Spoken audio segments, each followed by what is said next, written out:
Bonjour tout le monde, c'est Valil. Alors je vais me lancer aujourd'hui sur une vidéo un peu complexe pour moi à réaliser parce que j'ai des pensées qui vont un petit peu dans tous les sens, qui sont un petit peu en vrac.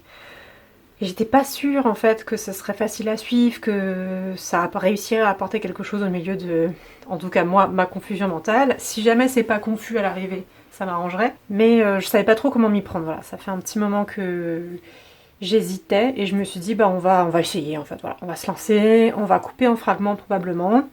La vidéo risque d'être en plusieurs parties avec des choses qui sont un petit peu disparates, mais ça me permettra de traiter des aspects sur des questions que je m'étais posées en tant qu'acheteuse. C'était des choses que je voulais savoir avant de savoir est-ce que ça va me plaire ou pas, est-ce que ça va me correspondre ou pas, toutes les questions un peu techniques par rapport à l'aspect matériel du jeu, et puis les questions de contenu, et aussi parfois des comparaisons.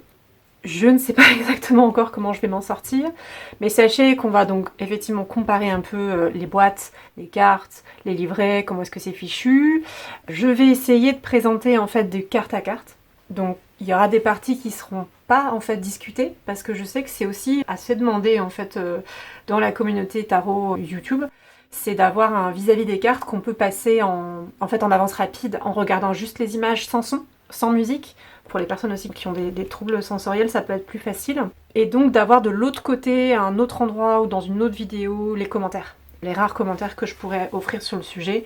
Donc pour essayer de séparer ça et de le structurer un tout petit peu. Donc les aspects matériels de la comparaison carte à carte. Quelques explications en fait pour les personnes qui n'ont pas lu la campagne Kickstarter peut-être.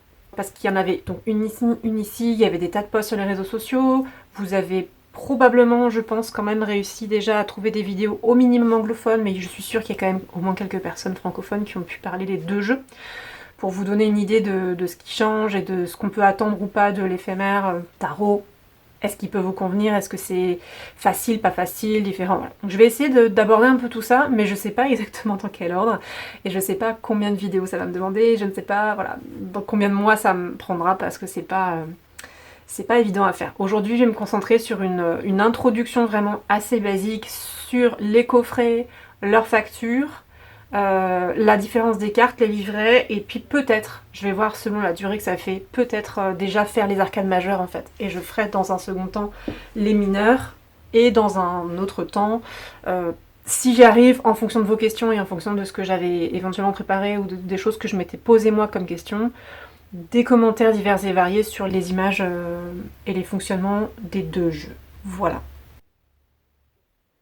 Petite parenthèse technique, je vous invite très chaleureusement à commenter après les quelques minutes d'écoute de la vidéo, même si vous l'écoutez en petits bouts, à mettre des petits commentaires sous la vidéo pour exprimer quelque chose sur votre avis, marquer une trace de votre passage et interagir avec les pouces, même s'ils sont invisibles pour vous et pour moi. C'est vraiment la clé de notre interaction en fait commune et globale. Plus vous faites ça et plus on a de chances d'interagir ensemble. Des gens qui puissent venir voir la vidéo, voir vos commentaires, répondre à vos commentaires et répondre à ma vidéo. C'est ça qui est le plus efficace pour donner de la visibilité. Voilà, et c'est un soutien qui est énorme et qui permet de maximiser nos possibilités d'échange, même si ça n'est pas monétaire. Par ailleurs, merci à toutes les personnes qui sont des soutiens sur Patreon, y compris à des sommes très très modestes, ça commence très bas, il n'y a pas de mauvaise somme, même donner 1 €, ça reste donner 1 € de soutien et c'est hyper précieux. Ça permet de m'encourager à continuer la création et à trouver des voies alternatives pour réussir malgré les handicaps nombreux et la maladie chronique. Donc merci à toutes les personnes qui prennent le temps de faire ces dons, c'est pas juste une question de temps, hein, on s'entend, qui prennent la peine de faire ces dons mensuellement, même modestes, et merci aussi aux personnes qui hésitent peut-être et qui n'hésitent et qui passeront la barrière de l'hésitation dans l'avenir. Un don ponctuel, c'est très bien aussi, hein, juste s'inscrire à un mois Patreon ou 2, et puis résilier son abonnement au bout de 2 mois pour faire un petit don ponctuel comme ça marche aussi, c'est le but des plateformes de financement participatif, il n'y a pas de problème avec ça. Voilà. Dernière note technique, je rappelle que même si vous êtes abonné à la chaîne, notamment depuis longtemps et vous n'avez pas forcément fait attention au fonctionnement YouTube, vous n'aurez pas toutes les notifications des nouvelles vidéos, des posts dans l'onglet communauté, des lives, etc. Par défaut, YouTube ne vous donne pas accès à toutes les alertes, donc il faut les activer. c'est à cela que sert la cloche au niveau de l'abonnement, il faut activer manuellement toutes les notifications. Voilà, donc si vous avez envie de ne rien rater, étant donné que je suis peut-être un peu noyée dans une masse de choses très denses sur YouTube, l'activité est grouillante, c'est ce qu'on peut dire, et c'est aussi, je suis forcément moins active en fait qu'une personne qui poste du contenu tous les jours, je ne sais pas tous les combien, donc pour être sûr de ne pas rater quelque chose, ça peut peut-être vous aider d'activer la cloche. Voilà, je m'arrête là et on va entrer dans le vif du sujet. Alors, pour commencer, on va entrer dans la partie plutôt matérielle du deck. C'était des questions que moi je m'étais posées en tant que consommatrice, on va dire ça comme ça. Vous avez vu des vidéos sûrement, vous avez vu des photos, la facture est vraiment très très proche, hein, et il avait fait, je pense, en sorte que ce soit vraiment des jeux de collection, des jeux qui vont bien ensemble sur une bibliothèque, etc. C'est pensé vraiment comme un objet, je pense, artistique, graphique, design, et l'objet a son importance, sa forme, un peu comme quand on achète une collection, je sais pas moi, en 7 volumes chez un éditeur en particulier, que ce soit relié ou pas relié, l'homogénéisation des couvertures, l'homogénéisation des tailles, etc. Pour moi, ces deux jeux en tout cas de Arthur Wang, ils étaient pensés comme ça, très clairement. Donc j'ai bien aimé, parce que effectivement on peut les empiler, ou on peut les mettre dos à dos dans une bibliothèque. C'est vraiment assez impressionnant, parce que ce n'est pas le même deck. Je suis pas sûre qu'il y ait exactement le même nombre de cartes. De toute façon, la facture à l'intérieur a changé, vous voyez. Et de réussir à faire une boîte quasiment identique. Enfin, moi, j'étais assez impressionnée parce que vraiment, j'ai pas calculé, hein, j'ai pas pris une règle, mais on dirait vraiment la même taille. Alors qu'on est à plusieurs années d'écart, des factures de cartes de tailles différentes, etc. Donc, la boîte, c'est vraiment la même taille. Elle a le même genre de principe, c'est-à-dire vous avez une couleur de fond qui est mat, le noir est mat, le blanc est mat, avec des incrustations ici lumineuses et, j'appelle ça lumineuse, mais c'est-à-dire métallique, une fois noire, une fois dorée, qui vont réfléchir la lumière. On a ça sur le devant, sur la tranche et derrière. Au niveau du côté, c'est identique, c'est-à-dire qu'on a ici une ligne supérieure qui dépasse un petit peu, avec un petit renfoncement, mais vous avez la boîte dessous. Voilà, ça fait comme un peu comme un livre, hein. Les livreliers, ils avaient une couverture qui dépassait un petit peu avec les pages comme ça. Et vous avez ça sur tous les côtés. Donc ça, c'est identique. C'est également identique quand on l'ouvre, c'est-à-dire aucun détail à l'intérieur de la boîte. Par contre, vous avez bien, alors avec la lumière, j'espère que ça va se voir. Oui, vous avez bien ici la même couleur métallisée avec une citation et des dessins. Vous l'avez dans cette boîte-là. Et elle est neuve, donc j'ai du mal à l'ouvrir. Vous l'avez aussi dans cette boîte-ci, voilà. Je vous le montre avec les différentes inclinaisons de couleurs, et j'espère que j'ai montré ici bien, hein, mais voilà, c'est blanc, il n'y a aucun détail. Là, on entend qu'elle fait bien clac-clac, elle est très très... Là, c'est surtout le poids qui fait ça. Elle sonne pas pareil, en fait. Celle-ci sonne plus mate. Celle-ci est un peu plus éclatante. Bon, je pense que l'aimant n'est pas la même facture, mais à la limite, ça, on s'en fiche. Ça fonctionne très bien dans les deux cas. Bon, après, je sais pas comment ça voyagerait, comment ça se transporterait si c'était transporté comme ça. C'est vraiment un jeu de collection qui est fait pour être dans une bibliothèque, à vrai dire, hein. C'est pas une boîte de transport, elle serait abîmée. Même la mienne, elle a quand même déménagé déjà plusieurs fois. Elle est un tout petit peu abîmée. Je l'ai pas dit d'ailleurs, mais c'est la première édition. La toute première édition du premier Kickstarter. Ça a été réimprimé par la suite, et je sais qu'il existe des éditions avec ce qu'on appelle des foils différents, donc les dorures ou les parties métallisées qui sont différentes. Il y a une édition anniversaire qui est notamment prismatique avec plein de couleurs. Ici, c'est vraiment la version noire du tout premier Kickstarter, de la toute première sortie. Et pour l'éphémère, je ne sais pas du tout s'il a déjà commencé à faire des éditions limitées ou des reprints, parce qu'il avait peut-être prévu des très grandes séries. Là, on est pareil, on est sur la première sortie, le premier Kickstarter. Voilà, donc pour les boîtes, on est bon. Je vais les sortir ici. Je voulais vous montrer que les livrets sont également conçus, vous voyez, quasiment de la même taille. Le livret blanc est un tout petit peu plus grand, j'ai l'impression. Il a vraiment quelques millimètres d'épaisseur en plus. Par contre, au niveau de la taille en largeur, c'est la même. Mais comme vous verrez, le livret 2 de la version éphémère, il est plus épais que le livret du True Black Tarot. Et c'est pour ça aussi que j'étais un peu impressionnée, parce que, je vous dis, les boîtes ont l'air les boîtes d'origine ont l'air d'être vraiment la même taille chacune, alors que Il y a un livret ici qui est plus grand et ici qui est plus petit. Je m'étais dit, vous voyez, il va peut-être dépasser un peu en longueur ou pas. Et les cartes sont pas tout à fait de la même facture, donc c'était intéressant pour moi de voir ça. On a comme la boîte, hein, tout est pensé par des règles de design qui sont les mêmes. Donc on a du noir mat et ces espèces de trucs métallisés mais un peu spéciaux. C'est pas n'importe quel foil, parce que je me demande si j'avais pas déjà vu du foil noir sur certaines cartes anciennes un peu rares. Est-ce que c'est sur le Silicon Dawn que j'ai ça? Je sais plus. Et il a vraiment pas la même tête qu'un foil plutôt argenté ou doré. Je trouve que la texture est différente. On dirait presque pas du foil, mais bon, ça c'est des conceptions techniques. Il avait donné énormément d'informations quand il y a eu les prints, parce qu'il a dû faire vraiment plusieurs runs, plusieurs fois, trouver le bon type de truc, UV, pas UV, print UV. C'est des choses où j'y connais rien et c'était trop compliqué pour moi. Déjà à l'époque j'avais du mal à suivre, aujourd'hui j'ai oublié tout ce que j'ai lu sur le sujet. Si ça vous intéresse, je pense qu'on peut fouiller et on peut retrouver des informations techniques sur les types d'impression et comparer les différents foils. Ça j'ai pas, je suis pas allée jusque là. Au niveau de l'intérieur, on a vraiment une facture similaire. Ici il était seul d'ailleurs pour l'écrire, et ici il a été en coécriture avec Matt Orin. Je pense que c'est Matt Orin qui a écrit vraiment le livret principal, c'est sa mouture, mais je pense que Arthur Wong a dû relire, je sais pas dans quelle mesure ils ont collaboré pour voir un petit peu des choses ensemble ou pas. Parce que si le jeu a été conçu par Arthur Wong, il avait quand même forcément des choses à dire dessus, donc je sais pas trop. Est-ce qu'il a laissé la bride totalement libre à Matt Orin? Ça, il faudrait trouver des interviews pour le savoir, et je ne l'ai pas encore vérifié. Donc on a effectivement une introduction de chaque côté, puisqu'il y a quand même un thème ici, True Black, sur la question de la voie lactée du cosmos. Ici, éphémère, qu'est-ce que c'est comme terme? Ex-éphémère. Et on a la question du monomythe, des triptyques, avant de se lancer dans les arcanes majeures d'abord, les mineurs après, et ça va jusqu'à la dernière mineure. Il y a une petite story, une petite histoire à la fin, et c'est terminé. Ici on avait vraiment, je crois, le roi de Pentacle, une petite page d'au revoir, et c'était fini. Donc ça c'est pour les deux livrets. Au niveau des cartes, est-ce qu'on y voit bien quelque chose ici? Donc ça, ce sont les majeurs du True Black. Et c'est vraiment dur de comparer du noir et du blanc côte à côte au niveau de la gestion de la lumière, c'est vraiment difficile comme exercice. J'imagine que les personnes qui sont des professionnels et qui ont des tas de trucs, des réflecteurs, des light rings, etc., ça passerait mieux. C'est pas mon cas, donc j'espère que ça va aller.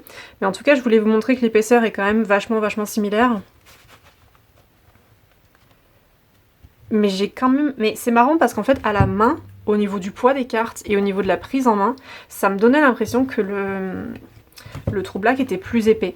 Sachant qu'ici, contrairement au True Black, on a une carte de présentation qui n'existait pas dans le True Black, et on avait une carte supplémentaire qui avait été teasée pendant la campagne avec un poème mystère. Donc il y a un poème et une représentation supplémentaire. Donc, et les arcanes commencent après. Donc en fait, si j'enlève ces deux cartes, voilà, c'est le True Black, les arcanes du True Black et les arcanes du éphémère. Bon, c'est sensiblement pareil, mais j'ai l'impression que celles-ci sont un peu plus fines. Ce serait assez dur à justifier. Par contre, au niveau de la... Je peux vous remontrer les dos aussi ici. Donc le True Black, c'était un cercle comme ceci. Et l'éphémère, par contre, là, la dorure, elle... dorée sur blanc, ça se voit très bien, il n'y a aucun problème de vision. Je pense que là, vous êtes au point là-dessus. Mais au niveau de la qualité des cartes, ici, on a vraiment... elles sont d'un cardstock qui est tellement épais. Elles avaient été... En fait, elles avaient été, à l'époque, brevetées... Enfin, je sais pas si brevetées c'est le terme, mais en tout cas, elles ont été marketées comme ça. C'était une carte qui était censée être révolutionnaire, anti-rayures, waterproof, anti-traces de doigts, machin, hyper solide, hyper durable dans le temps. Moi, personnellement, ça faisait partie de ce qui m'avait attirée. Il y avait la promesse... Aussi, ça expliquait en partie le tarif, d'avoir un jeu qui soit beaucoup plus durable dans le temps en termes d'objets de collection, et aussi en termes de je l'utilise une fois, deux fois, trois fois, je l'utilise peut-être dans des conditions où, en dehors des puristes, vous savez, j'ose avoir une tasse pas loin de moi, peut-être que je l'utilise dans les cafés, sans avoir peur qu'il y ait des traces, voyez, d'eau, de gras ou quoi. Évidemment, c'était ce que je m'étais dit à l'époque, et au final, il était tellement beau que je l'ai laissé dans son écrin. Je m'en sers toujours à la maison, toute seule. Donc j'ai pas du tout testé ça. En revanche, comme j'ai des ongles, moi j'avais très très peur de le rayer, parce que malheureusement ça m'arrive sur des jeux qui ont des dorures sur les côtés, ou même sur les cartes elles-mêmes, en les mélangeant ou quoi que ce soit, ça m'arrive d'abîmer mes propres cartes avec les ongles. Donc ça c'était un truc un peu embêtant. Je m'étais dit j'aurais peut-être moins peur avec celui-ci. Mais vraiment, son cardstock, je sais pas si j'ai déjà trouvé un cardstock similaire. Il existe forcément des jeux, c'est quand même devenu à la mode d'avoir du... Vous savez, quand on parle de GSM, là, quand on parle de GMS, pardon, d'épaisseur des cartes, du grammage, quoi, on en a de plus en plus épaisses des cartes. Mais là, non seulement elle est épaisse, mais elle est quand même très très rigide. Elle revient en place. C'est pas forcément souple. Et elle a aussi cette texture qui, à l'époque, n'était pas encore totalement répandue, qui est l'espèce de fameux toucher un peu pêche, qui ne plaît pas toujours. Parce qu'il y a des personnes avec des troubles sensoriels, ou même sans parler de troubles, au niveau sensoriel, ça peut vraiment passer ou casser, et en l'occurrence casser, parce que ça colle un peu. Ça vous donne l'impression que la carte vous colle au doigt. Elles collent les unes entre les autres, c'est pas forcément facile à mélanger ou à étaler. Après, si on essaye de pas appuyer trop de pression et qu'on fait des trucs très légers, on s'en sort, mais c'est quand même particulier. Quand j'ai reçu les cartes du éphémère, pour moi, on était sur vraiment un autre effet. Il a très légèrement une douceur sur la carte, mais c'est clairement pas le même toucher pêche que celui-ci. Celui-ci est beaucoup plus pêche, il est beaucoup plus collant. La carte ici colle beaucoup moins, donc je me demande si c'est une espèce de vernis ou quoi, et qu'en fait ils ont mis moins de traitement. C'est le même traitement, mais il y en a moins en quantité sur celle-ci. Est-ce que c'est un traitement différent? Pareil, ça, ce sont des questions techniques que je trouve intéressantes à titre personnel, parce que l'édition et l'impression, ça me fascine, mais je n'ai pas les connaissances pour. Je sais pas si d'autres personnes se sont penchées sur la question en ligne. Et elle est, par contre, hyper souple. Hyper souple. Ça revient en place, mais c'est souple. Et ça paraît beaucoup plus fin. Même entre les doigts là, elle est beaucoup plus légère à manipuler qu'une seule, même une à une, elle est plus légère. Donc c'est assez, c'est assez impressionnant là-dessus. Donc il y a probablement, ce que je trouve intéressant d'ailleurs, c'est quelque part, on a le tarot qui traite du cosmos, de la Voie lactée et du vide, qui est lourd. Or, dans les réflexions sur la question de la matière, le poids des atomes, le poids de la matière noire, la question de l'espace, ou le trou noir qui fait cette espèce de masse là énorme qui attire tout le reste, moi j'aime bien. Thématiquement parlant, on a un jeu ici qui est massif, qui est dense, qui est pesant. Et là par contre j'ai un jeu qui, même effectivement manuellement, il est beaucoup plus léger. Alors ce sera pas le jeu le plus léger que vous avez, parce que si vous prenez un jeu mass market qui est très mal imprimé ou qui est de mauvaise qualité, les cartes elles vont être légères, c'est sûr. Mais du coup, comme j'ai les deux en comparaison, bah, celui-ci il est beaucoup plus léger quoi. Donc j'ai trouvé ça intéressant. Réfléchissons si j'ai un autre concept, une autre remarque au niveau de la facture, je pense pas. J'ai pas encore beaucoup utilisé celui-ci, en fait je l'ai plus regardé, ou j'ai voulu l'étudier un petit peu. Alors que celui-ci, effectivement, je m'en suis servi, ça fait plusieurs années forcément maintenant, donc j'ai fait vraiment des tirages et tout mélangé. Je peux pas vraiment comparer l'usage en termes d'étalement et tout, parce que celui-là, je m'en suis pas encore trop servi. Donc c'est pour ça, il y a des remarques qui sont plus de l'usage personnel, même si c'est une comparaison qui est assez matérielle en soi, je pourrais pas vous dire pour l'instant, parce que ça va me demander de travailler dessus. Sachant que dans ma pratique, en fait, il y a des jeux que j'achète, que j'acquiers, et je sais que c'est pas le moment. Je saurais pas vous expliquer pourquoi. Il y a des jeux, je les prends, je sais que ça va être pour plus tard. Et du coup, je me presse pas. Vraiment, j'essaye de respecter cette espèce d'ordre, cette espèce d'énergie. Alors après, on peut appeler ça comme on veut, ça peut être complètement aléatoire, on peut considérer que c'est énergétique, on peut considérer aussi que c'est une question de spirituel, d'alignement dans ma vie où j'en suis, ça peut être par rapport aux alliés du moment, les alliés qui sont dans le jeu, parce que moi je suis animiste. Quoi qu'il en soit, le moment du éphémère n'est pas encore venu. Donc j'ai fait des petites touches parce que j'avais quand même envie de voir ce qu'avait fait Mathorine, j'avais envie de voir quelle était la réécriture du tarot qui était proposée. D'ailleurs, je note, ici on a bien... Ah non, on a True Black ou True Black Tarot? On a que True Black. Ok. Et là on a éphémère. Donc le mot tarot n'apparaît pas. Je vais vérifier s'il apparaît dans le livret. Ah, ça c'est intéressant. Donc ça parle du tarot parce que ça parle du voyage du fou, etc. et du monomythe. Mais ça ne met pas True Black Tarot, ça met juste True Black Guidebook. Ça, c'est un choix que je trouve par exemple très très intéressant. Je ne sais pas pourquoi Arthur Wong a décidé de faire ça. Puisque dans la campagne Kickstarter, c'est bien vendu comme un tarot, dans les deux cas, mais c'est pas écrit tarot sur l'objet, ni sur la boîte, ni sur le livret. Très intéressant, parce que pendant une fraction de seconde, je me suis dit, est-ce qu'il va être pensé comme un oracle plutôt qu'un tarot ou une espèce de système divinatoire autre, mais non, je pense pas me tromper en me disant qu'il a été pensé comme un tarot. Et de toute façon, on a bien... Attendez, que j'arrive à la fin. Regarde, ça c'est intéressant aussi. Je voulais juste vous montrer rapidement. Le livret, grosso modo, il est moitié-moitié. On a vraiment une grosse moitié sur tout ce qui est l'introduction, le système et le carte à carte. Chaque carte majeure avec son truc. Et à la fin, on a donc une petite double page sur les suites. Et puis, chaque suite les unes à la suite des autres. Et les cartes à carte, en général, c'est une page par carte, comme dans le précédent. Ouais, c'est ça, avec un symbole. Dans le précédent, c'était moins que ça. Hein. Ouais, regardez. On a plutôt une petite première moitié qui est les arcanes majeures. Et tout le reste, c'est les mineurs. Avec une introduction par contre ici qui était minimale. Hein. C'était une page quoi en gros. Et on avait un petit mot sur les arcanes majeures, une page. C'est tout. Mais le fonctionnement était le même. Vous voyez, vous avez le titre en haut, des mots-clés, une silhouette d'un élément important de la carte pour réussir à la reconnaître, qui est mis en avant. Et là c'est pareil dans le suivant. Hein. Ouais. En négatif d'ailleurs, c'est noir sur blanc. C'est assez graphique aussi ça comme façon de faire. Donc voilà, donc non c'est bien pensé comme un tarot puisqu'il y aura des mineurs à la fin. C'est juste que vraiment le début il est complètement différent, il est complètement réécrit. Je pense que je vais faire une pause pour aujourd'hui et je vais revenir sur ça, je vais vous parler de ça.